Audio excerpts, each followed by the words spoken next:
Direto da redação. Sobre essa virada de chave, sobre essa nova dinâmica da Venezuela e a influência que essa nova dinâmica tem nessas decisões mais recentes dos Estados Unidos, nessa escalada contra o país. Então você vai conhecer um pouco da história, os heróis da Venezuela, você vai conhecer um pouco essa questão da descoberta de petróleo e você vai entender um pouco mais do que está acontecendo, tenho certeza absoluta. Você vai conferir agora na reportagem. Em meio à crise que se instaurou no país com a captura do presidente venezuelano Nicolás Maduro, a vice-presidente Delcy Rodrigues declarou: jamais seremos escravos. Somos filhos e filhas de Bolívar. Segundo ela, ninguém vai violar o legado histórico de Simão Bolívar, nem o direito da Venezuela à soberania. Considerado um dos maiores heróis da América do Sul, Simão Bolívar nasce em Caracas em 1783, em uma família aristocrática. Estuda em Madrid e se torna o principal líder da independência no continente contra o domínio colonial espanhol. No século XX, a Venezuela, que até então tinha uma economia de base agrária, descobre o petróleo.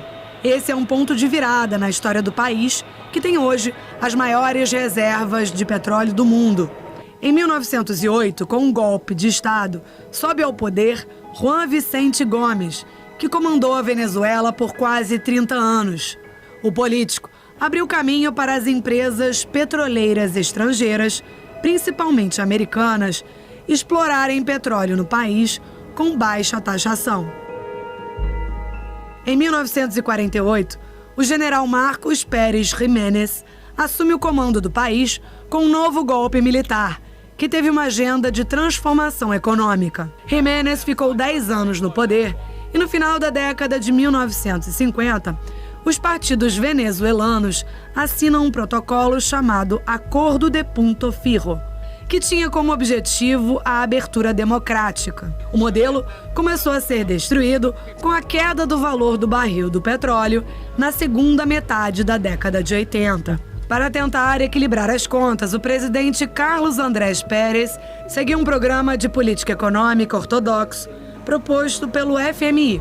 As medidas provocaram um aumento do preço da gasolina e das tarifas dos transportes públicos no país e, consequentemente, descontentamento popular.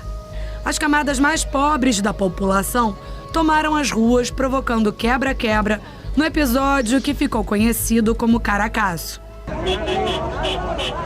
Em 1992, um nome que marcaria a política venezuelana, Hugo Chávez, liderou uma tentativa fracassada de golpe para derrubar Carlos Andrés Pérez do poder. Chávez passou 2 anos na prisão e, em 1998, o militar concorreu às eleições e venceu com 56% dos votos. Na presidência, Chávez aprovou uma nova Constituição que ampliou os poderes presidenciais e implementou uma série de mudanças na Venezuela. Ele pegou exatamente o momento em que os preços do petróleo dispararam, aumentaram muito. É o que a gente chama atualmente, de o boom global de commodities da década de 2000. Então isso deu ao governo venezuelano muito mais recursos financeiros para implementar as suas políticas públicas.